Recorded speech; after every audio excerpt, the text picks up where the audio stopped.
الشيطان الرجيم بسم الله الرحمن الرحيم الحمد لله رب العالمين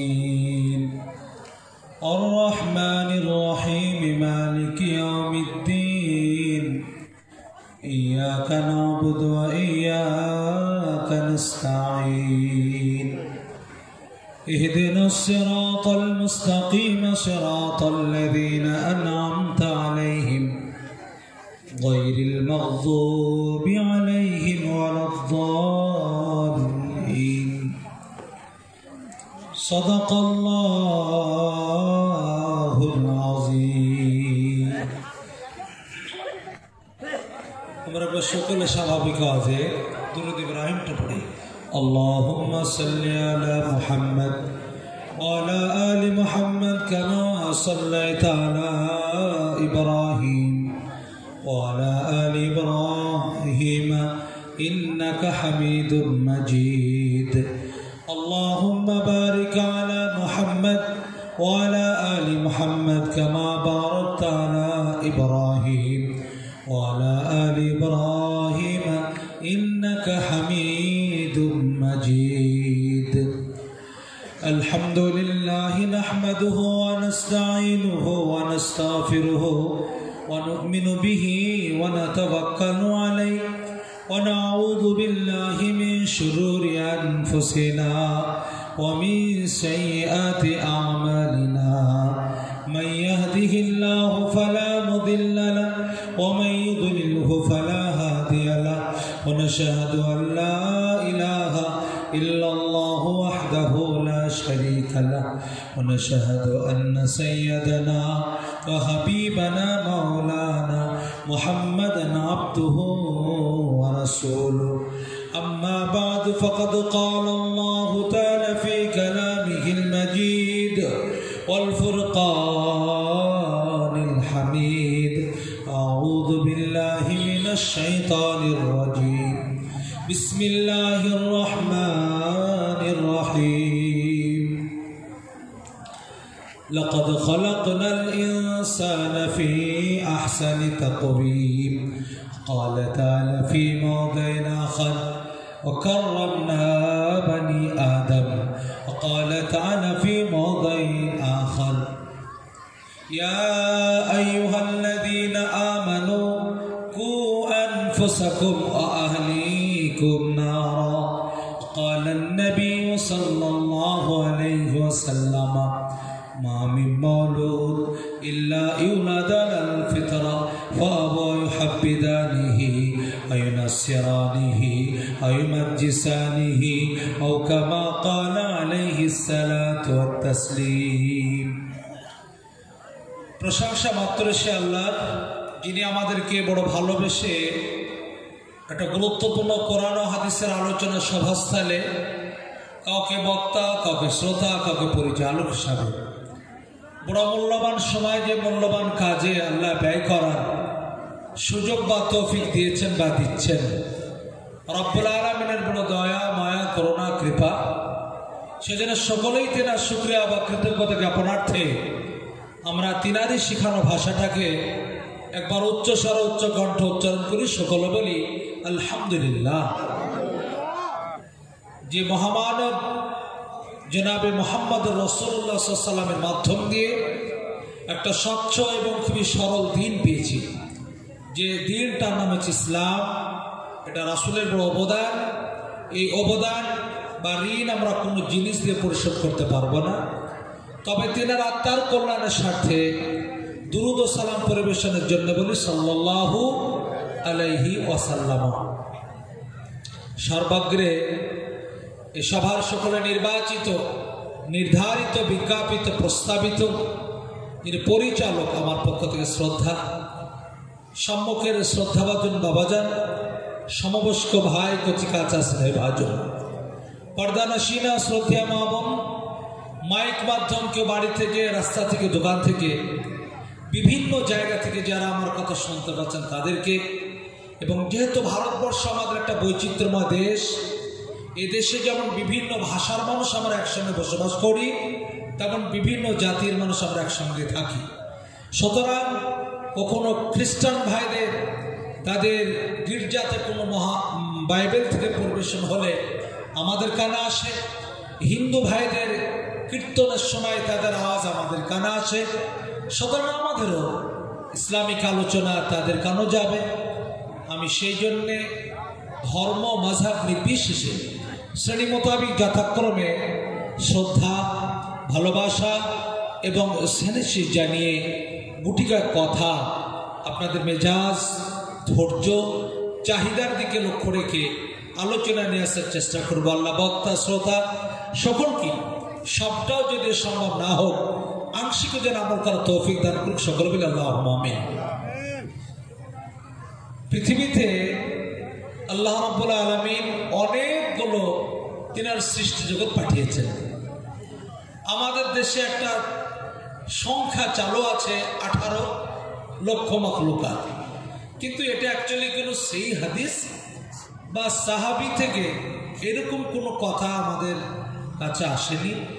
তার পরের স্টেজে কোনো তাবি বা মানে কি ওলামায়ে কেরামদের মধ্যে কেউ হয়তো এরকম সংখ্যা বলতে থাকতে পারেন, কিন্তু সহি কোন হাদিসের মধ্যে এই সংখ্যা কোনো জায়গায় নেই। অনেক আল্লাহ রাব্বুল আলামিন তিনার সৃষ্টি জগৎ পাঠিয়েছে অসংখ্য। এই নির্ধারিত বা নির্দিষ্ট যে একটা সংখ্যা, এটা কিন্তু আমাদের দেশে অ্যাকচুয়ালি বাড়তি চালু আছে। কিন্তু সে যতটাই হোক না কেন, সারা পৃথিবীর মধ্যে যত আল্লাহর সৃষ্টি জগৎ, আল্লাহ তার মধ্যে মানুষকে সব থেকে বেশি 3টে সাইডে প্রাধান্য দিয়েছেন। এই জন্য সকলে বলি আলহামদুলিল্লাহ। এক নম্বর, আল্লাহ মানুষকে সব থেকে সুন্দর আকৃতি দিয়ে বানিয়েছেন। 2 নম্বর, আল্লাহ মানুষকে সব থেকে মান, সম্মান, ইজ্জত দিয়ে পাঠিয়েছেন। 3 নম্বর, আল্লাহ মানুষকে সব থেকে বেশি ভালোবাসেন। এই প্রসঙ্গগুলো সব কোরআনে রয়েছে। প্রথম, আল্লাহ যে মানুষকে সব থেকে সুন্দর আকৃতি গঠন দিয়ে বানিয়েছেন, এই প্রসঙ্গটাকে খুবই স্পষ্ট করে এবং খুবই গুরুত্ব সহকারে আল্লাহ কোরআনে আলোচনা করেছেন। আল্লাহ বলেন ওয়াত-তিনি ওয়াজ-যাইতুনি ওয়া তুরি সিনিন ওয়া হাযাল বালাদিল আমিন। 4টে বস্তুর আল্লাহ প্রথমে শপথ নিলেন। কটা বস্তু? 3 ফলের শপথ, জাইতুনের শপথ, তুর সিনিনের শপথ, বালাদিল আমিনের শপথ। সবই আমি আরবিতে বললাম, যেহেতু আমরা বাঙালি, বাংলা না বলে তো বোঝা আসবে না। 3 এর উর্দু হচ্ছে আঞ্জির, আর বাংলায় একে ডুমুর ফল বলে। কেউ কেউ বলেছে ভাট ফল, কিন্তু বেশিরভাগ বাঙালি মুফাসসিরিন কিরাম যিনারা, তারাও এটা প্রাধান্য দিয়েছেন ডুমুর ফল। আপনারা বলবেন ডুমুর ফলের আমাদের দেশে তো কোনো গুরুত্ব নেই, কিন্তু আমাদের দেশে না থাকতে পারে। এটা আমাদের দেশে প্রবাদ বাক্য আছে, এক দেশের বলি অপর দেশের গালি। তেমন এক দেশের খাদ্য অপর দেশের অখাদ্য। আমাদের দেশে যদিও যে ডুমুর ফলটা হয় অতটা গুরুত্ব নেই, কিন্তু রাসূল কারীম সাল্লাল্লাহু আলাইহি ওয়াসাল্লামের দেশে যে 3 ফল, তা যথেষ্ট টেস্টি এবং স্বাস্থ্যের জন্য উপকারী। আরবিয়ানদের কাছে খুবই ভাইটাল, গুরুত্বপূর্ণ। এই জন্য আল্লাহ প্রথমে 3 ফলের কসম খেলেন। 2 নম্বর, জাইতুন। আমাদের দেশে যেমন সরষার তেল হয় সরষা থেকে, বাদাম থেকে তেল হয়, সূর্যমুখী ফুলের মধ্যে যে কিছু ছোট ছোট বীজ থাকে তা থেকে তেলে সানফ্লাওয়ার অয়েল বলা হয়। নারকেলের মাধ্যম দিয়ে যে তেল হয়, তো সৌদি কান্ট্রিতে জাইতুন একটা ফল, এমনি স্বাস্থ্যের জন্য বড় উপকারী খেলে, আর তা থেকেও তেল তৈরি হয়। সেই জাইতুন ফলটা খুবই যেহেতু ভাইটাল, সেই মানে কি জাইতুন ফলটারও আল্লাহ কসম খেলেন। 3 নম্বর, সারা পৃথিবীর মধ্যে একটা বিখ্যাত পাহাড় রয়েছে, যেখানে হযরত মুসা আলাইহিস সালাম নবুয়ত প্রাপ্ত হয়েছিলেন। তুর পাহাড় আমরা সকলের নাম শুনেছি, সিনির জায়গায় উপস্থিত। সেই দূর পাহাড়ের আল্লাহ কসম খেলেন। 4 নাম্বার, সারা পৃথিবীর মধ্যে সব থেকে শান্তিদায়ক জায়গা। আপনাকে অবাক করার একটা তথ্য দিচ্ছি। আদম আলাইহিস সালাতু ওয়াত তাসলিম থেকে আল্লাহর নবী সাল্লাল্লাহু আলাইহি ওয়াসাল্লাম পর্যন্ত কি হয়েছে আমাদের জানা নেই, কিন্তু আল্লাহর নবী জনাব মুহাম্মদ সাল্লাল্লাহু আলাইহি ওয়াসাল্লাম থেকে নিয়ে পর্যন্ত 1400 বছর হয়ে যাচ্ছে। 100 থেকে 1000 থেকে 1 লক্ষ লক্ষ মানুষের একসঙ্গে সমাগম হয় হজের মৌসুমে। কোনোদিন আমাদের কানে রিপোর্ট আসেনি যে সেখানে কোনো একজন মহিলা হজ করতে যে ধর্ষিতা হয়েছে। আলহামদুলিল্লাহ বলুন। কোন একজন হাজী সাহেব সেখানে হজ করতে যে মার্ডার হয়ে গেছেন, এরকম রিপোর্ট নেই। অত্যন্ত পিসফুল জায়গা সেই মক্কাতুল মুকাররমা যেখানে অবস্থিত, সেই জায়গা অর্থাৎ মক্কার আল্লাহ কসম খেলেন। এখান থেকে একটা আমার হাদিস শোনা না, সেই আয়াতের জন্য তাফসীর করে একটা হাদিস শোনা আসে, তিরমিজির মধ্যে রয়েছে হাদিসটা, আপনার মিশকাত রয়েছে। আল্লাহর নবী বিশ্বনবী বলে, লা তাশুদ্দু রিহাল ইল্লা ইলা সালাসাতি মাসাজিদ, 3টে মসজিদ ছাড়া পৃথিবীর অন্য কোন মসজিদে বেশি দোয়া কবুল হবে, যা চাইবো তাই পাওয়া যাবে, মনের আশা ব্যক্ত করলে পূর্ণ হবে, স্বার্থে যাওয়া যাবে না। 3টে মসজিদে শুধু যেতে পারেন। একটা হচ্ছে মসজিদে হারাম, যার আলোচনা চলছে, অন্য জায়গার তুলনায় ওখানে 1 ওয়াক্ত নামাজ পড়ার সুযোগ পেলে 1 লক্ষ সওয়াব বেশি হবে। আলহামদুলিল্লাহ বলবেন না? 2 নাম্বার মসজিদে নববী, অন্য জায়গার তুলনায় 50,000 সওয়াব বেশি হবে।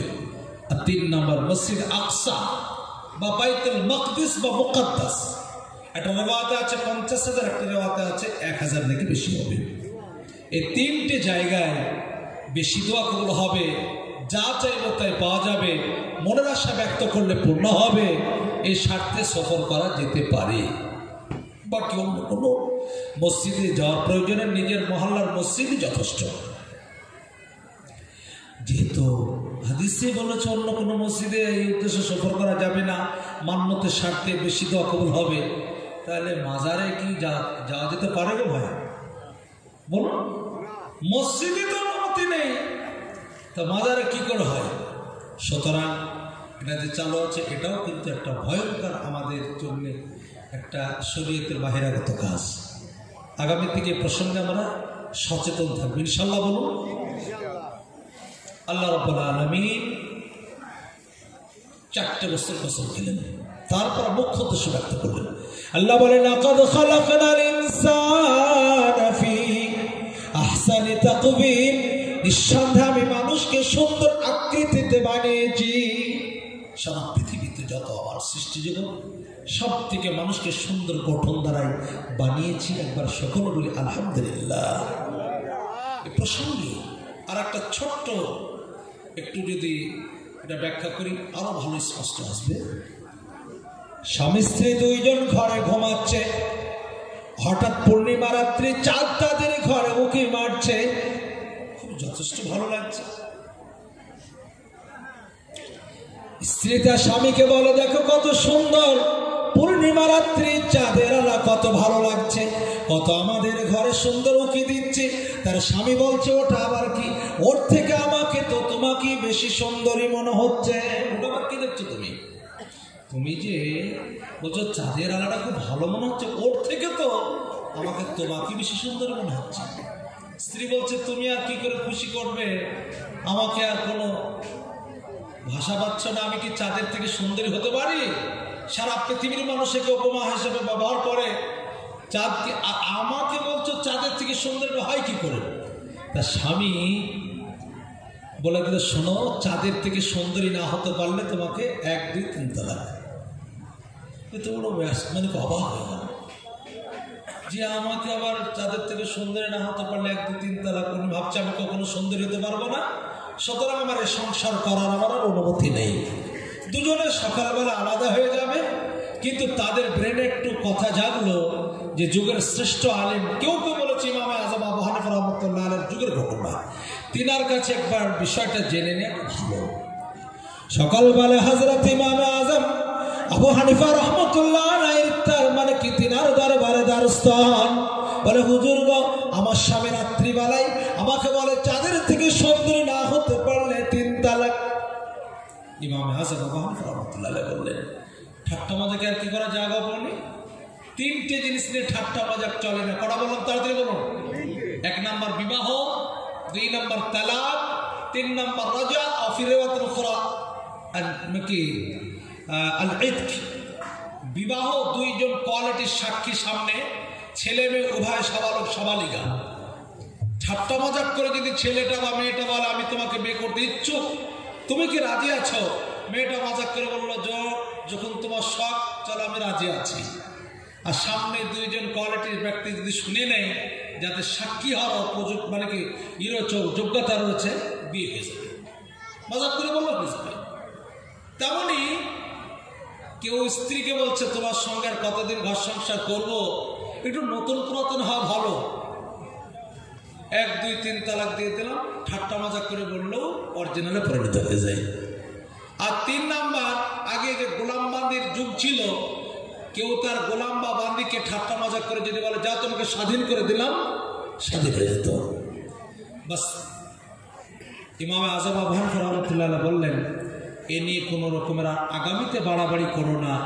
যাও তুমি মোতাল্লাকা হওনি, ছাড় হওনি, তোমার সংসার করার অনুমতি আছে, আগামীতে এই নিয়ে যেন তোমার স্বামী বাড়াবাড়ি না করে।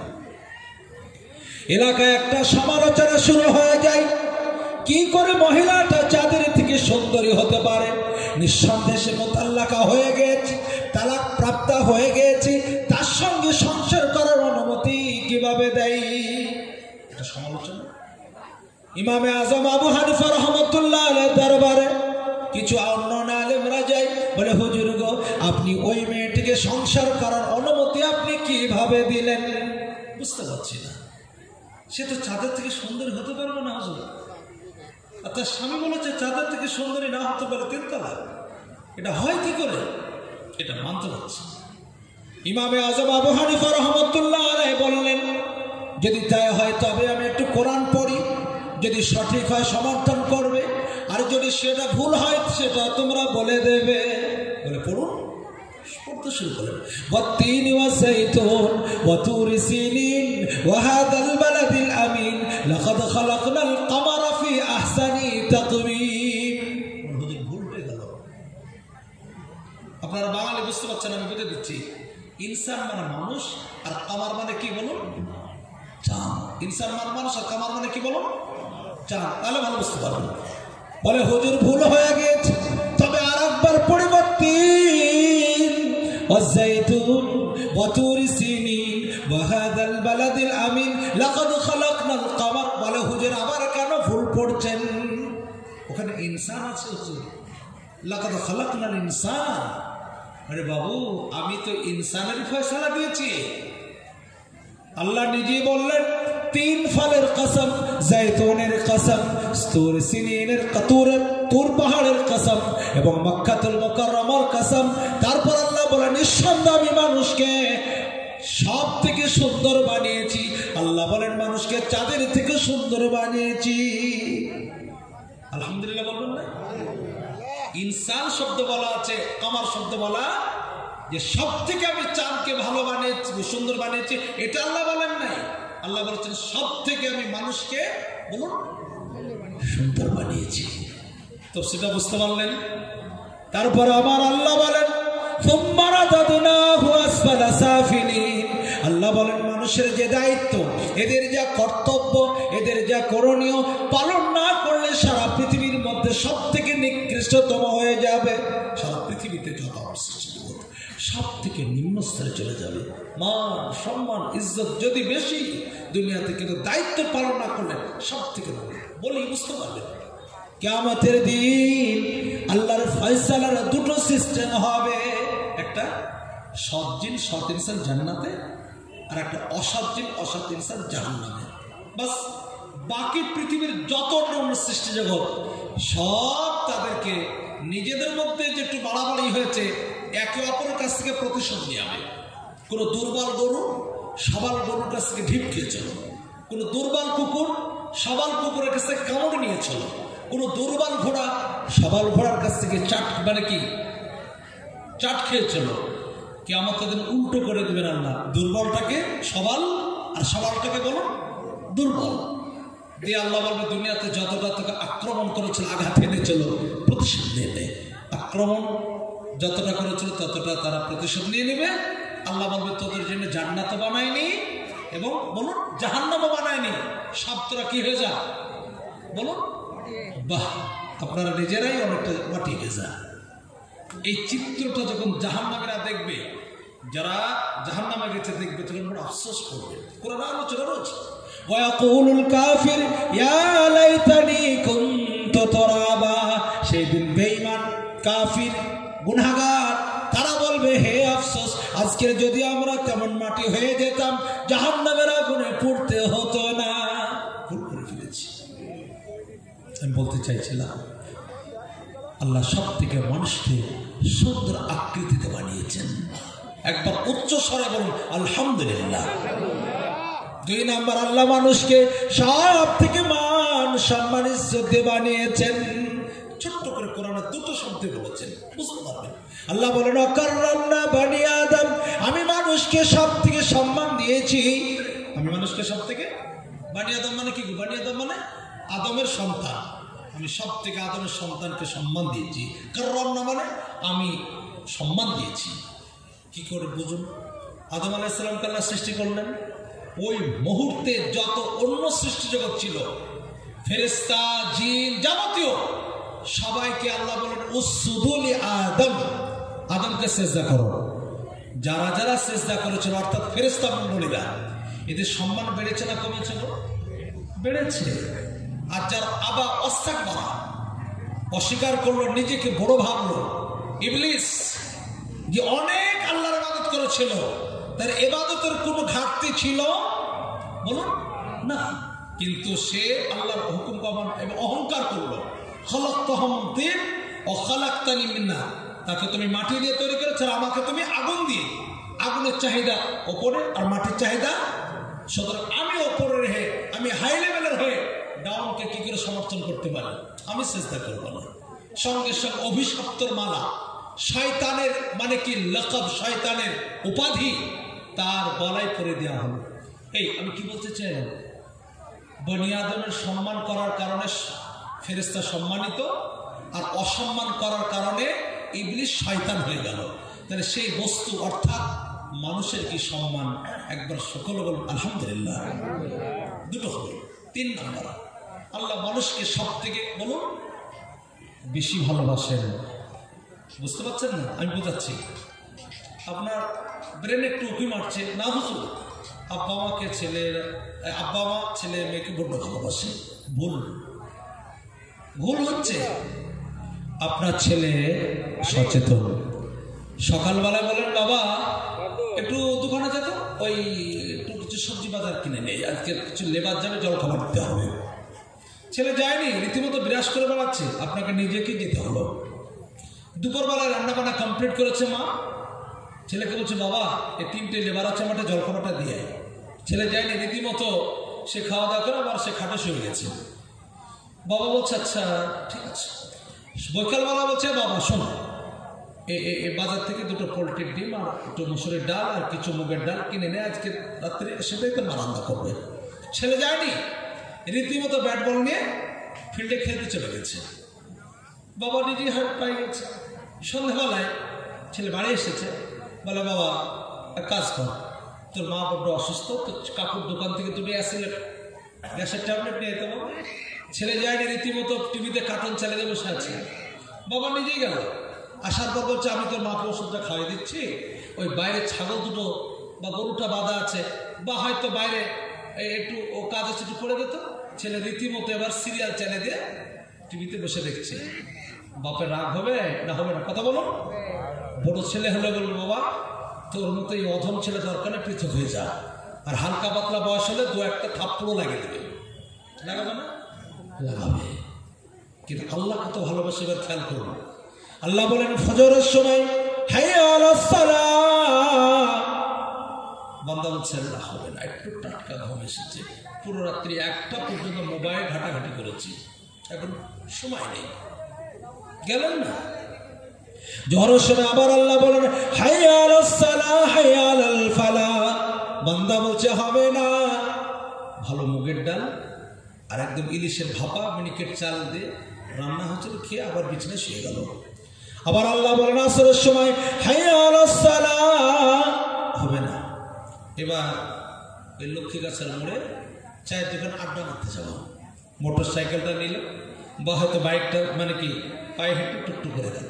মসজিদের পাশে আবার মাগরিবের সময় আল্লাহর পক্ষ থেকে আওয়াজ এসে গিয়েছে, ভাই মুয়াজ্জিন হাইয়া আলাস সালাহ হাইয়া আলাল ফালাহ বলে আল্লাহ হবে না।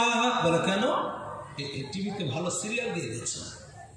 আবার আল্লাহ এশার সময় বলছেন হাইয়া আলাস সালাহ হাইয়া আলাল ফালাহ, বান্দা বলছে হবে না, তাস খেলা ভালো জমে গেছে। 9টা পর্যন্ত তাস খেললেন। বাড়ি এসে গেছেন, স্ত্রী ভাত খুলে রেখেছে, ভাত আপনি মুখে দিচ্ছেন, দাঁতে চাবাচ্ছেন, আঙুল দিয়ে ভাতগুলো নাড়ানাড়ি করছেন, প্রয়োজন হলো গিলাস মুখে নিয়ে গিলাসে পানি পান করছেন। আল্লাহ দিচ্ছে না, খেতে দেয় না, এ কথা বলুন। এবার আপনি উত্তর দেন, আল্লাহ চাইলে ওই পানিটাকে ব্লাড তৈরি করে দিতে পারতেন, বলে ইসরায়েলে করেনি। আল্লাহ চাইলে সে ভাতের উপর ব্যাং তৈরি করে দিতে পারতেন, এই পারতেন না। আল্লাহ চাইলে এই আঙুলে দেখুন কতগুলো কবজা লাগানো আছে, এই কবজাগুলো সব হ্যান্ড জ্যাম করে দিতে পারতেন, তখন এইভাবে থাকতে ভাত তুলতে পারতেন। আল্লাহ চাইলে দাঁতে যে শক্তি কেড়ে নিতে পারতেন, পারতেন না? সব পারতেন। কিন্তু আল্লাহর পর পর কতটা হুকুম, একটা উদাহরণ দিলাম 5টা নামাজের কথা, বাকি অন্য জিনিস থাকলো। এই সমস্ত হুকুম অমান্য করা সত্ত্বেও রাত্রি 9:30টার সময় ভক্তির সঙ্গে আপনি খেতে পারলেন, পান করতে পারলেন, চলতে পারছেন, শুনতে পারছেন, সব দেখতে পাচ্ছেন। এই সমস্ত শক্তি কে দিয়েছে? আল্লাহ। ভালোবাসি কেউ আছেন? আপনি উত্তর দেন, আরো ভালো করে তথ্য নেন। আবু দাউদ কিতাবুল জিহাদের মধ্যে একটা হাদিস, লম্বা হাদিসের শেষ অংশ, আমিরে রাম রাদিয়াল্লাহু তাআলা আনহু থেকে বর্ণিত। রাম, আমিরে রাম সাহাবী, খুব ভালো তীর মানে কি চালাতে পারতেন। রামা ইয়ারমিতিকা রাম। হযরতে নবী মুহাম্মদ সাল্লাল্লাহু আলাইহি ওয়াসাল্লাম সাহাবীদেরকে নিয়ে ভাবে গুছিয়ে বসে আছেন। একজন সাহাবী আল্লাহ রাসূলের দরবারে আসছেন। আস্তে আস্তে রাস্তায় কোনো একটা গাছে কিছু পাখির বাচ্চা, সাহাবী সেই গাছে বাচ্চাগুলোকে নিয়ে চাদরের মধ্যে নিয়েছে। এই চাদরের মধ্যে বুঝলেন, এই আগে গ্রামগঞ্জের মানুষ চাদরে মুড়ি খেয়ে বেড়াতে তো বুঝলেন, এইরকম বাচ্চাগুলো নিয়েছে। বাচ্চার মা বারবার সেই সাহাবীর মাথার কাছে চলে আসছে, তাকে যে ধরে নেবে, তাকে যে কষ্ট দেবে, এটা কোনো রকমে সে ভয় পাচ্ছে না। বাচ্চাগুলো যখন একটু ফাঁক করে দেখাচ্ছে, কোলে ঢুকে যাওয়ার চেষ্টা করছে। রাসূল সাল্লাল্লাহু আলাইহি ওয়াসাল্লাম দরবারে গেলেন, বলে কি গো? বলে কিছু পাখির ছানা। বলে এভাবে কষ্ট দিচ্ছে কেন? যাও রেখে এসো, যেখানে ছিল রেখে আসো। এবার যেখানে ছিল সেখানে রাখতে যাবে, চাদর ফাঁক করেছে, পাখির ওই মাটা এসে বাচ্চার মুখে ঠোঁটের মধ্যে ঠোঁট ভরে দিচ্ছে। যেমন চুমো খায় আমরা নিজের ছেলে মেয়েকে, তেমন চুমো খাচ্ছে, মুখটা বারবার বাচ্চার মুখে দিচ্ছে। সাহাবীরা দেখে মুচকি মুচকি হাসছেন, বলে বাবু তোমরা খুব অবাক যাচ্ছ, তার মা বাচ্চাগুলোকে এত আদর করছে বলে অবাক যাচ্ছ? বলে জি হ্যাঁ। বলে শোনো, এই যে বাচ্চাগুলোকে তার মা যা ভালোবাসে, তার থেকে আল্লাহ বান্দাকে বেশি ভালোবাসেন। সুবহানাল্লাহ বলবেন না? তার মানে বুঝে গেলাম আল্লাহ বান্দাকে সত্যি ভালোবাসে। তাহলে আল্লাহ বান্দাকে সব থেকে, মানুষকে সব থেকে বেশি সম্মান দিয়েছেন, উন্নত মানের গঠনে বানিয়েছেন এবং সব থেকে বেশি ভালোবাসেন। এবার আপনাদের কাছে একটা উত্তর নিতে চাইছি, যার সম্মান বেশি হয়, যে উন্নত মানের যে হয়, যে ভালোবাসার বেশি পাত্র হয়, তার দায়িত্ব বেশি না কম? বুঝেছেন তো? দায়িত্ব বেশি না কম? দেখবেন আপনারা মসজিদের ইমাম সাহেবকে খুব সম্মান করেন। ভালো মন্দ খাবার নিজের বাড়িতে না হলেও যেদিন পানি পড়ে সেদিন মোটামুটি সাধ্য অনুযায়ী ভালো মন্দ একটু হুজুরকে দেওয়ার চেষ্টা করেন, ঠিক কিনা ভুল বলছি? হুজুর কোনোদিন গেলে ভালো সোফায় পার্টিতে বসতে দেওয়ার চেষ্টা করেন, সম্মান বেশি করেন। সবাই বিড়ি খায়, কিন্তু ইমাম সাহেব বিড়ি খায়, বুঝতে পারছেন? মেনে নেবে না। পুরো মহল্লার মুসল্লি সবাই দাঁড়িয়ে আছে, কোনো সমস্যা নাই, ইমাম সাহেব যদি দাঁড়িয়ে আছে, বুঝতে পারছেন? কারণ তার সম্মান বেশি, ইজ্জত বেশি, মর্যাদা বেশি। এই জন্য আমরা বিড়ি খাবো ভালো হুজুর, আপনি যদি বিড়ি খান কাল থেকে আপনার টিকিট কাটাবো। এটা বুঝেছেন তো? আপনি এবার আপনার নিজের দিকটা বুঝুন।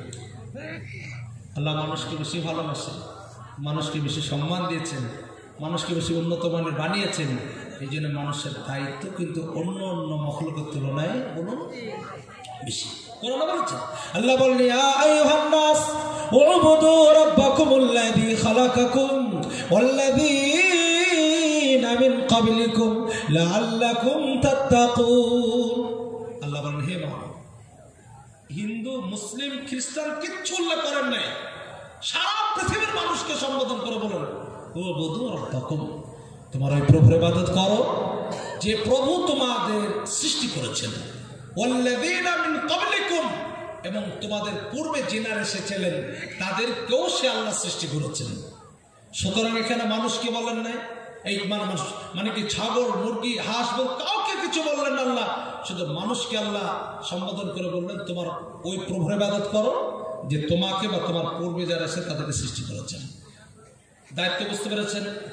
আপনারা বলবেন তাহলে আল্লাহর যে ইবাদত আমরা করব, এই ইবাদত করে আমাদের কি ডিগ্রি অর্জন হবে?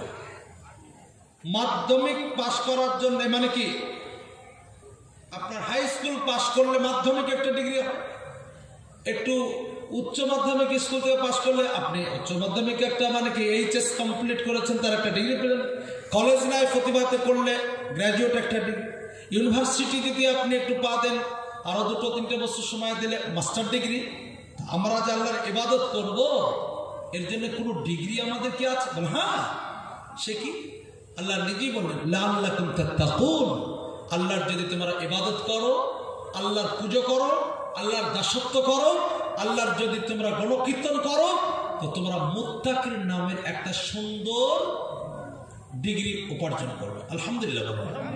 আবার প্রশ্ন করবেন, বলো হুজুর মাধ্যমিক বা উচ্চ মাধ্যমিক পাশ করে প্রাইমারিতে চাকরি পাওয়া যায়, গ্রাজুয়েট কমপ্লিট করলে হাই স্কুলে চাকরি পাওয়া যায়, মাস্টার ডিগ্রি করলে প্রধান শিক্ষকের সুযোগ আসে, এমবিবিএস পাশ করলে কোনো স্বাস্থ্য কেন্দ্রে চিকিৎসা করার সুযোগ পাওয়া যায়, এমডি করলে মহকুমা হাসপাতালে চাকরি করার সুযোগ পাওয়া যায়। তো মুত্তাকিন এর ডিগ্রিটা পাওয়ার পরে আমাদের কি চাকরি পাওয়া যাবে, কি লাভ, কি উপকার, সেটা আমরা কোরআনে বলেছেন। আল্লাহ বলেন ইন্নাল মুত্তাকিনা ফি জান্নাতি ওয়া উয়ুন, নিঃসন্দেহে যারা মুত্তাকিনা হবে তারা অসাধারণ নিয়ামতযুক্ত জান্নাতে তারা জায়গা পাবে, এমন আশ্চর্য জান্নাত যা নিজের ব্রেন কোনোদিন ধারণাও করতে পারে নাই। আলহামদুলিল্লাহ বলুন। আবার একটা প্রশ্ন হবে, বল হুজুর এই জান্নাত তো আমাদের মৃত্যুর পরে, এই কখন বললাম? মৃত্যুর নগদ না ধার হচ্ছে? এটা ধার হচ্ছে। বক্তারা তো অ্যাডভান্স বেশি ভালোবাসে, আগে টাকা ভরে নিচ্ছে। আবার কিছু কিছু বক্তা এখন বলে টাকা আগে পাঠিয়ে দাও, না কালকে আমার যাওয়া যাবে, বলছে কি বলছে না বলুন? তো নগদ তো বেশি ভালোবাসে, অ্যাডভান্স বেশি ভালোবাসে। আর আপনি যেটা শোনালেন এটা তো নগদ হচ্ছে না, ধার হয়ে যাচ্ছে। এটা আরবিতে প্রবাদ বাক্য হচ্ছে, ধার মানে নিজের ভালোবাসাকে কি করা হয়, একটু আস্তে আস্তে নষ্ট করা হয়। যেটা কিছু কিছু দোকানে লেখা থাকে ধার চাহিয়া লজ্জা দিবেন না। এটা তো নগদ হচ্ছে না, ধার নগদ কিছু দিয়েছে, হ্যাঁ দিয়েছে। কি একটা একটা শুরু। আমার আল্লাহ বলেন আল্লাযী জাআলা লাকুমুল আরদা ফিরাশা, ওগো আমার বান্দা, আমার দাসত্ব, আমার গণকীর্তন, আমার ইবাদত কেন করবে? তোমাকে আমি অ্যাডভান্স কি দিয়েছি দেখো। আল্লাহ বলেন সারা ভূখণ্ডকে আমি, আল্লাহ বলেন সারা ভূখণ্ডকে তোমাদের জন্য বিছানার ন্যায় বানিয়েছি। একবার জোরে বলুন আলহামদুলিল্লাহ। পৃথিবীতে আমাদেরকে পাঠানোর আগে সারা জমিনটাকে বিছানার মতো আমাদের জন্য আল্লাহ পেড়ে দিয়েছেন। শুধু তাই না, আল্লাহ বলেন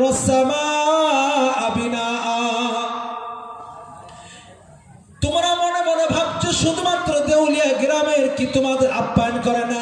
আল্লাহ বলেন আমিও তোমাদের জন্য সারা আকাশটাকে ছাদের মতো বানিয়ে দিয়েছি। এমন আশ্চর্য ছাদ, আপনি নিজেই অবাক যাবেন। ছোট্ট একটা প্যান্ডেল করতে কত খুঁটি খাম্বার দরকার হয়েছে। আল্লাহ বলেন আমি আল্লাহ এমন তোমাদের জন্য আশ্চর্য আমি ছাদ বানিয়েছি।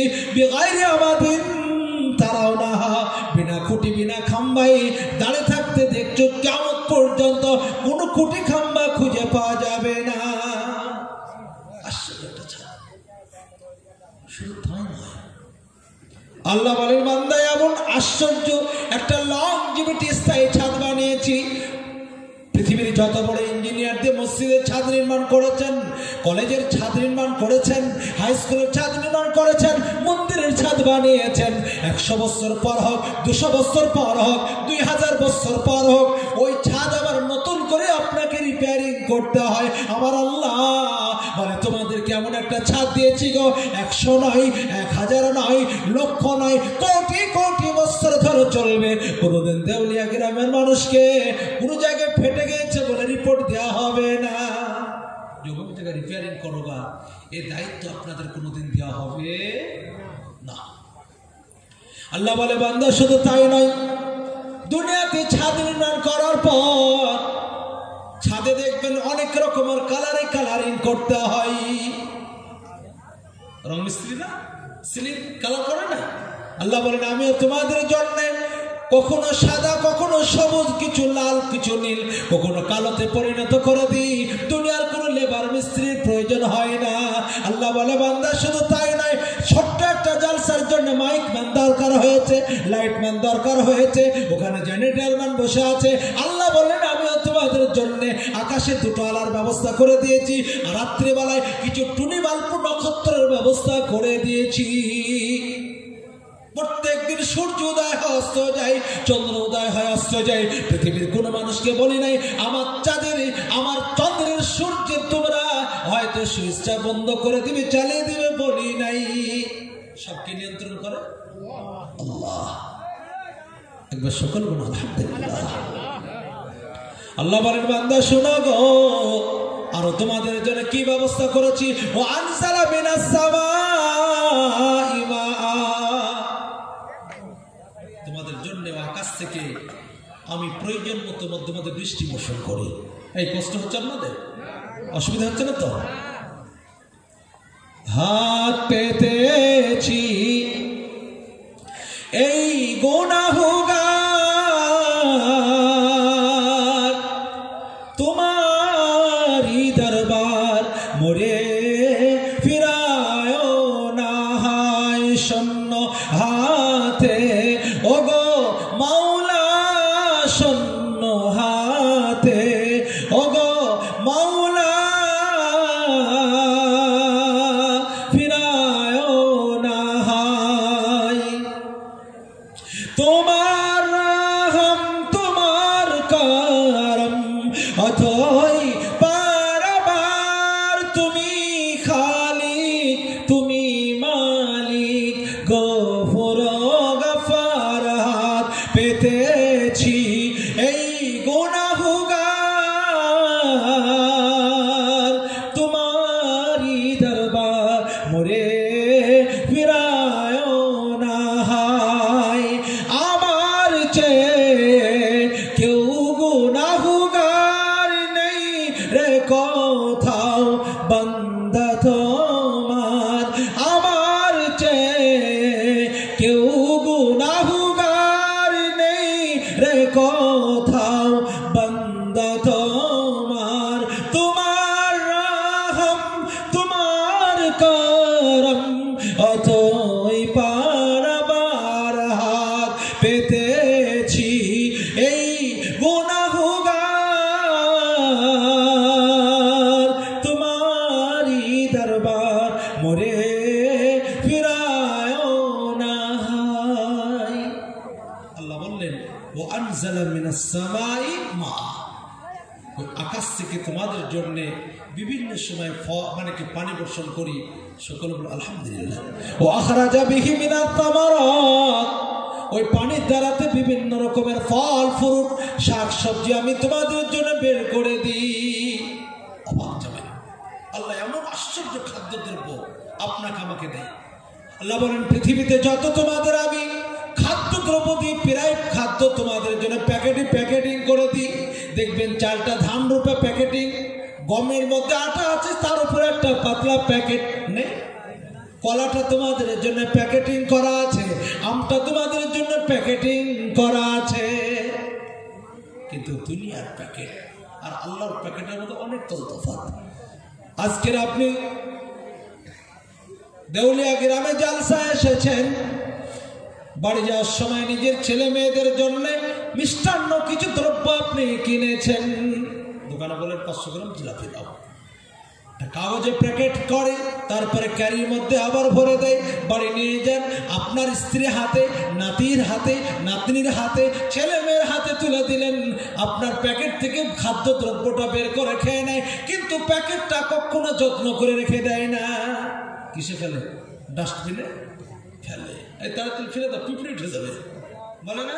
কিন্তু আমার আল্লাহ বলে বান্দা তোমাদের প্রায় খাবারকে আমি প্যাকেটিং করে দিয়েছি, কিন্তু আমার প্যাকেট বেকার হয় না। তোমাকে আমি চাল রূপে, ধানের মধ্যে চাল রূপে খাদ্য দিয়েছি, তুমি চাল বের করে নাও, কিন্তু আমার প্যাকেটটা কখনো ফেলে দেয় না। এই গুঁড়োটা ফেলে দাও, গুঁড়া খাবে। এখন আবার অত বলে তেল তৈরি করছে বলে, আগে 3 টাকার টিন এখন 12 টাকা টিন বিক্রি হচ্ছে। বুঝতে পারছেন কি বলো?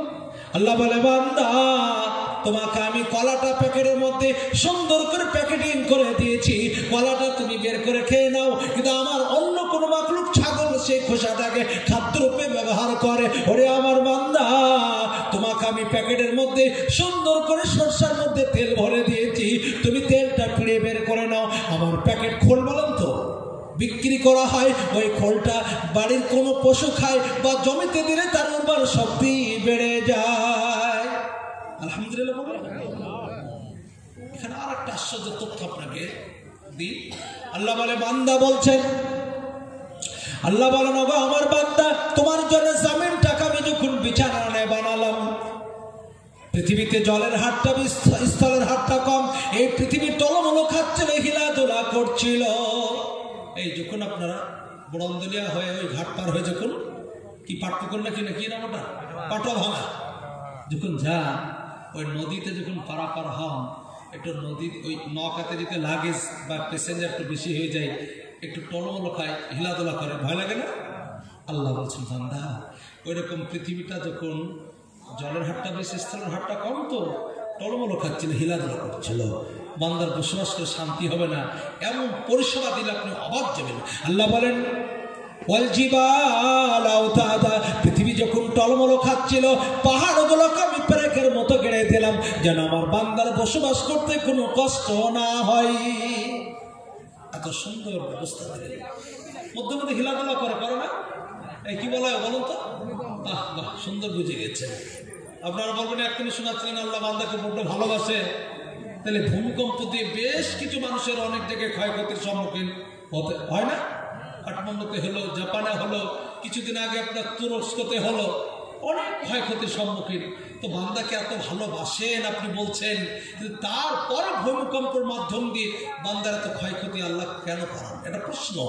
উত্তরটা তিরমিজির একটা রওয়ায়াত ইবনে মাজার মধ্যে রয়েছে, রাসূল কারীম সাল্লাল্লাহু আলাইহি ওয়াসাল্লাম বলেছেন পৃথিবীতে যখন 11 টুকরা ব্যাপক হারে বেড়ে যাবে, আল্লাহর পক্ষ থেকে তখন 5টা আযাব, আল্লাহর পক্ষ থেকে 5টা গজব নিয়ে আসবে। সেটি আল্লাহর নবী নিজেই বলেছেন, কাসফুন খাসফুন মাসখুন জালজালাতুন রিহান হামরা। কাসফুন মানে পাথরের বর্ষণ। আমাদের দেশে যদিও সলিড পাথর হয় না, কিন্তু লূত আলাইহিস সালামের যুগে তাদের উপরও এসেছিল। কিন্তু সলিড পাথর না হলে কি হবে, মধ্যে মধ্যে এমন শিলাবৃষ্টি হয় গো, ভিডিওকে যে কিছু বলা যায় না, এডিওকেও কিছু বলা যায় করার নেই, শিলাবৃষ্টি। 2 নম্বর মাসখুন, চেহারা বিকল্প হয়ে যাওয়া। 3 নম্বর খাসফুন, ধস নেমে যাওয়া। দার্জিলিং মিরিক বলে একবার গুজরাট একটা স্কুলে নেমে চলে গেছিল, সুনামির মাধ্যম দিয়ে অনেক ধস নেমে যায়, আযাব এগুলো। 4 নম্বর রিহান হামরা, হাওয়া সাইক্লোন তুফান, কিন্তু তার সঙ্গে ভ্যাপসানি গরম হবে, হামরা বলে। আর 5 নম্বর জালজালাত, মানে ভূমিকম্প। এই 5টা আযাব নেমে আসবে কখন? যখন আল্লাহর বান্দা পৃথিবীতে 11টা গুনাহ ব্যাপক হারে চালু করবে। সে গুনাহগুলো কি আমি ছোট্ট ছোট্ট করে একটা একটা করে বলবো। যদি বাই চান্স আমরা কেউ ওই সমস্ত গুনার মধ্যে ফেসে থাকি, আমরা সেগুলো বর্জন করার চেষ্টা করবো, জোরে বলি ইনশাআল্লাহ। বিস্তারিত বলবো না, ছোট্ট ছোট্ট করে হেডলাইন্স আকারে বলবো। আর ঠিক নির্ধারিত সময় ইনশাআল্লাহ জালসা আমাদের দোয়া হয়ে যাবে। যতটুকু মানে কি নিয়ম মাফিক বলা হয়েছে ততটুকুই বক্তব্য হবে, এবং বিষয়টা ছোট্ট করে আমি সবটাই কিন্তু আলোচনা করব। 1 নম্বর, রাসূল কারীম সাল্লাল্লাহু আলাইহি ওয়াসাল্লাম বলেছেন কিয়ামতের পূর্বে এমন একটা গুনাহ চালু হবে যেটা কিন্তু 16 আজকের আমাদের দেশে সেই গুনার কাজটা আজকে পাওয়া যাচ্ছে। কি বলেছেন? আল গনিমাতু মাগনামা, সমাজের মাল, জনগণের মাল, পাবলিকের মাল, তাকে মোড়ল বানানো হবে, কিন্তু সে 16 না, সেই মালটাকে নিজের মাল ভাববে, খেয়ানত করে ফেলবে, খরচ করে ফেলবে। সেই মাল খরচ করতে চুল পরিমাণ তার অন্তর কাঁপবে না। আপনি ভাবতে পারেন কি মেম্বার, কি প্রধান, কি এমএলএ, কি এমপি, আজকের সমস্ত যে জনগণের মাল, সেই মালটা জনগণ পর্যন্ত যদি আসতো, তো এই ভারতবর্ষের মানুষ কেউ আর গরিব বলুন থাকতো না। কিন্তু আসলে রাসূল বলে গেছেন কিয়ামতের পূর্বে ওকে দিয়েছে ওর ভোটারদের পেছনে খরচ করার জন্য, কিন্তু সঙ্গে সঙ্গে কলকাতাটা ফ্ল্যাট কেনা হয়ে গেছে। এটা কিয়ামতের আলামত। আল গনিমাতু মাগনামা, সমাজের মাল, জনগণের মাল, নিজের মাল ভাববে, খরচ করতে ভয় পাবে না। যারা আমরা বিভিন্ন সংস্থা, বিভিন্ন সমাজের যারা মোড়ল, তাদের স্বার্থ বলছি, খুবই গুরুত্বপূর্ণ একটা অফার। রাসূল কারীম সাল্লাল্লাহু আলাইহি ওয়াসাল্লাম বলেছেন সাবাতুন ইদিল্লুহু ফি দিল্লিহি ইয়াওমা লা দিল্লা ইল্লা দিল্লু, কিয়ামতের দিন 7 শ্রেণীর মানুষকে আরশের তলায় জায়গা দেওয়া হবে। তার মধ্যে একটা হচ্ছে ইমামুন আদিল, সুবিচার দেশের মোড়ল, সুবিচার দেশের বাদশা, সুবিচার দেশের নেতা। মসজিদের আপনার কাছে 50,000 টাকা আমানত রাখতে দেওয়া হলো, যেমন টাকা যেমন কয়েন, সমস্ত টাকা পয়সাগুলো একসঙ্গে গুছিয়ে গোডরেজে খুব সুন্দর যত্ন করে রেখেছেন। 3 বছর পর টাকা চাইলো, একদম যে টাকা রাখতে দিয়েছে সেই টাকাগুলো বের করে দিয়েছে। আল্লাহর কসম বলছি, কিয়ামতের দিন রাসূল বলছেন তাকে আরশের তলায় জায়গা দেবে। কিন্তু মুড়ল দেখছে কবে কাজ শুরু করবে, টাকাটা লিখে লাভ নেই, একদিকে জমি বন্ধক নিয়ে মাঠে সরিষা বুনে দিয়েছে। পাড়ার ছেলেরা বলছে কাকু কাজ শুরু করব, সিমেন্টের দাম কমেছে, রডের দামও কমেছে, এখন বর্ষার টাইমও না যে বালি পাথরের ক্রাইসিস, কাজ শুরু করবো। কিন্তু মোড়ল বড় বিপদে পড়ে গেছে, কারণ ও ভাবছিল কাজ করবে না বলে টাকা খরচ করে ফেলেছে, আর অত টাকা এই মুহূর্তে কোথা থেকে আবার ম্যানেজ করবে।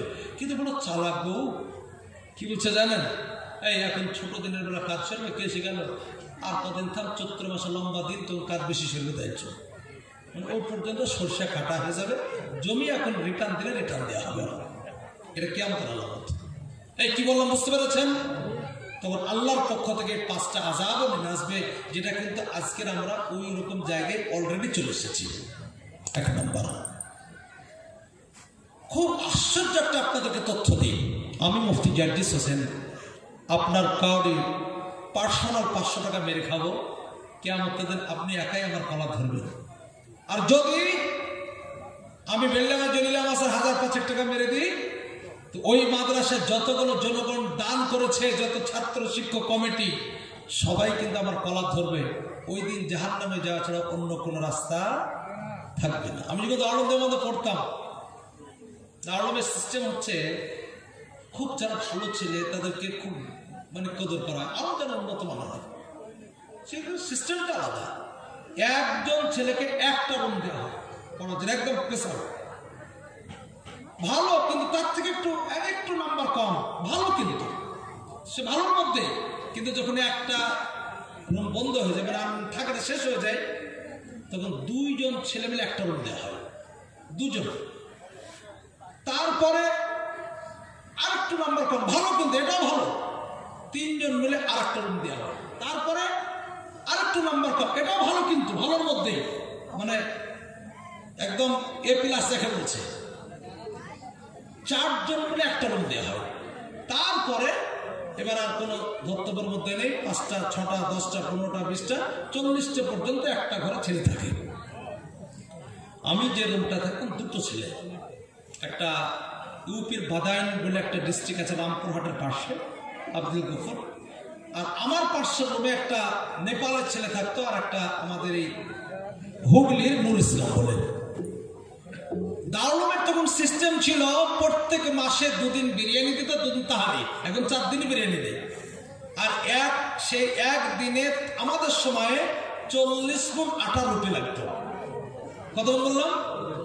তখন ছিল 6000 ছেলে, আর এখন বর্তমানে 11000+। তাহলে এখন মোটামুটি ডেলি 80 মণ আটা রুটি কাছাকাছি লাগে। তো যেদিন বিরিয়ানি হবে, আমাদের রুমটা ছিল 15ই মাতবাহ, মানে রান্নাঘর, তার আশপাশে বিল্ডিং গুলো। 1 ট্রাক বাসমতি চাল বিরিয়ানি করা এসেছে। আমরা 4টে ছেলে প্রেসার ঘুমাবো। তো ওই চালের বস্তা এখনো খালি হয়নি, ট্রাকই রাখা আছে। তো আমার পাশে যে ছেলেটা থাকে আব্দুল গফুর, ও উর্দু ভাষা বলছে, আমি বাঙালি। আমাদের এই হুগলির ছেলেটাকে, अबे बांगाली तो लोग बहुत चावल खाता है, एक बारे उतर लो ना पूरा महीना आराम से चल जाएगा। ঠাট্টা করে বলছে বাঙালি তোরা খুব ভাত খাস, ওরা আবার রুটি খেয়ে থেকে যেত, ভাত লাগতো না। আমাদের কিন্তু একবার আর ভাত খেতেই হতো, নিয়ে যেতাম চাল কিংবা ওখানে কিনে নিতাম।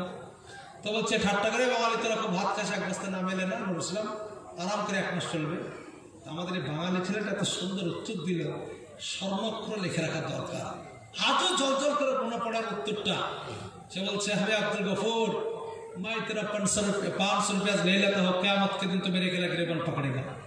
ये बोरिया उतर कर खा लेता हूँ, तो दारुल में 6-7 हज़ार जितने सारे तुलाबा है, सारे के सारे मेरे गिरेबन पकड़ेगा। उस दिन जहन्नम में जाने के अलावा कोई दूसरा रास्ता नहीं आएगा। কি বললাম বুঝতে পারছেন? আব্দুল গফুর, তোর 500 টাকা মেরে নেব, কিয়ামতের দিন তুই একা কলা ধরবি। এই বস্তা যদি নামে খায়, 6 থেকে 7 হাজার ছাত্র দাঁড়াবে, সবাই আমার গলা ধরবে। ওই কিয়ামতের দিন জাহান্নামে যাওয়া ছাড়া কোনো লাইন থাকবে না। তাহলে একটা ভোটার, একটা মানে কি মেম্বার, প্রধান, এমএলএ, এদের আন্ডারে কটা ভোটার আছে গণে রাখবেন।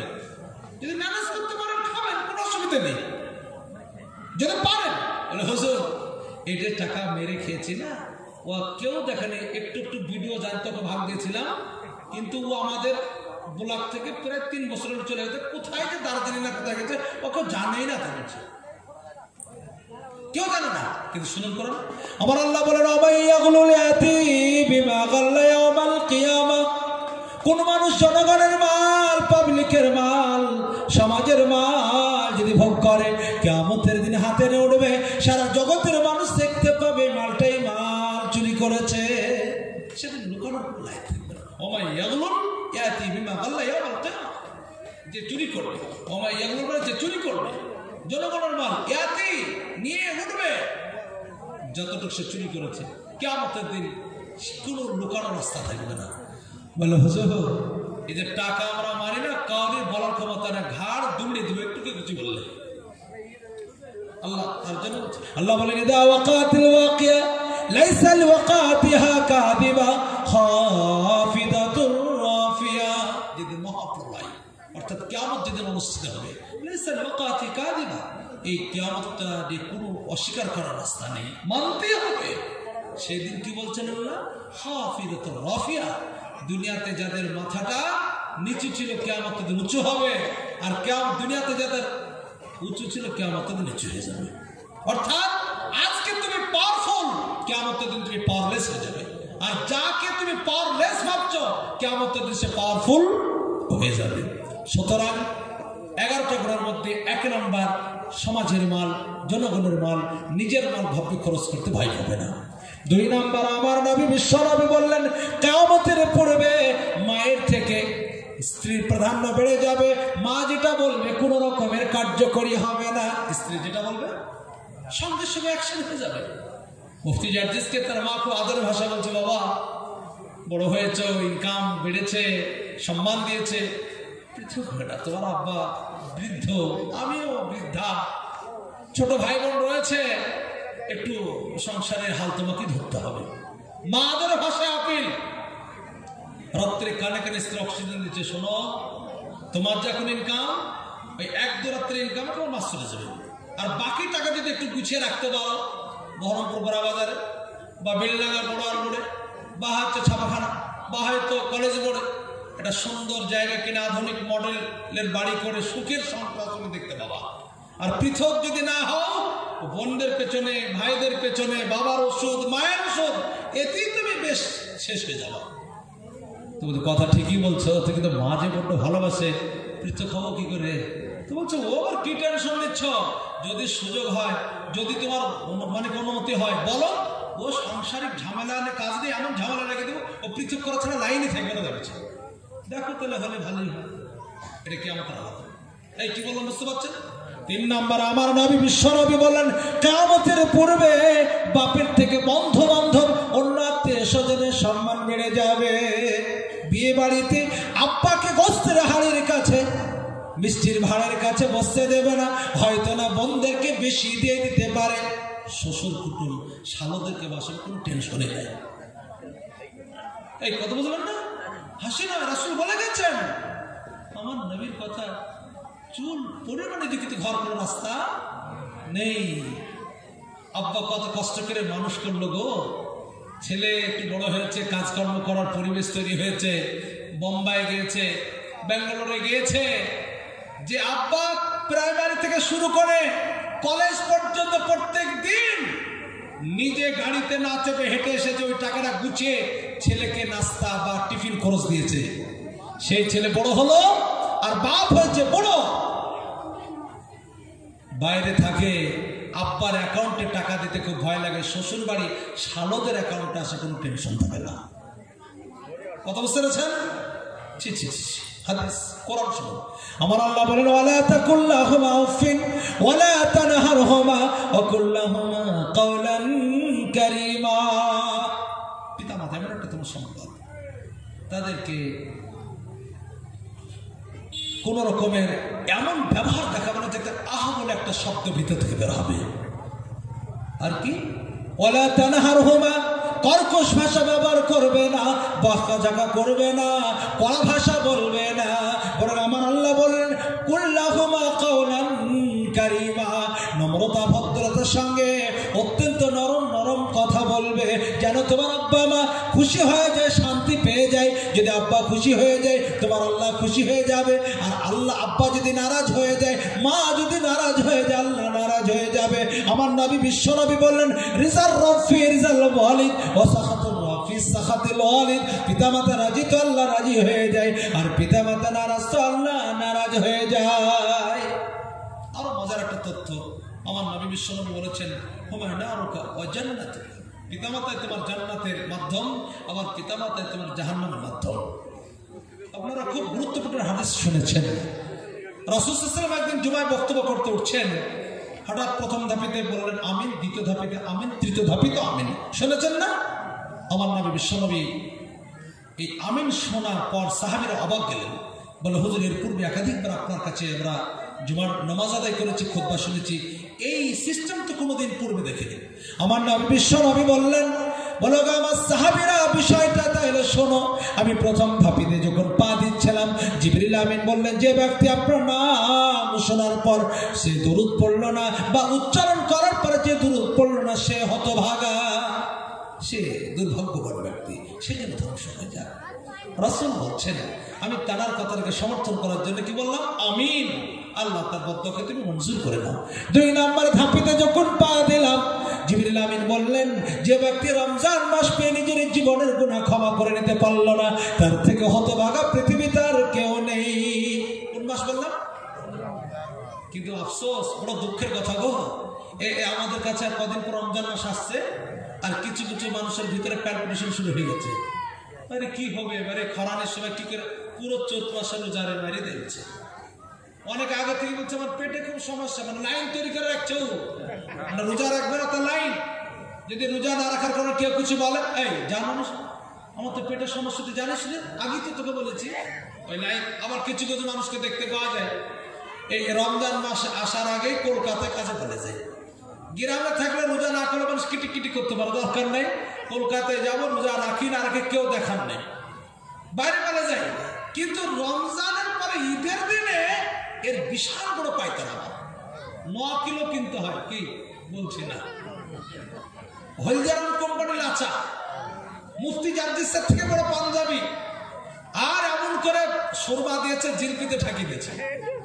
মোড়লের চাচাতে ভাই একদম ইমাম সাহেবের পেছনের কাতারে জায়নামাজ বিছিয়ে ঈদের দিনেও ঈদ মানাতে গেছো। ও মাথা মোটার তো ঈদের ময়দানে যাওয়ার কোনো যুক্তি নেই। রে বাবা, ঈদের ময়দানে সেই যাবে যে একটা মাস শ্যাম সাদা করেছে, যে রোজায় রাখনি তোমার আবার কিসের ঈদ। কিন্তু আমাদের দেশে উল্টো গো, যারা রোজা রাখে না তারাই 3 দিন ধরে ডিজি বাজানোর লেগে ঈদ মিলন উৎসব পালন করার জন্য বক্স ভাড়া করে। ঠিক না ভুল বললাম? এই বাবা, প্যান্ডেল মানে স্টেজ করে, ডান্স করবে, বলে কি হবে, বলে ঈদের উৎসব হবে। দেখেছে শয়তানের ভক্ত এরা। ছি ছি ছি ছি। দুটো হাদিস আপনাদেরকে শোনাই, খুব মজার, গুরুত্বপূর্ণ। সামনে যেহেতু রমজান মাস আসছে, আমার নবী জীবনে কোনোদিন বেশি বাঁচার দোয়া করেন নাই, যদি দোয়া করতেন কবুল হয়ে যেত। কিন্তু রমজানের লোভে, রমজান মাসের আকাঙ্ক্ষায় যখন রজব মাসে পদার্পণ করতেন একটা দোয়া করতেন, কি দোয়া? আল্লাহুম্মা বারিক লানা ফি রজব ওয়া শাবান ওয়া বাল্লিগনা রমজান। হায় আল্লাহ, তুমি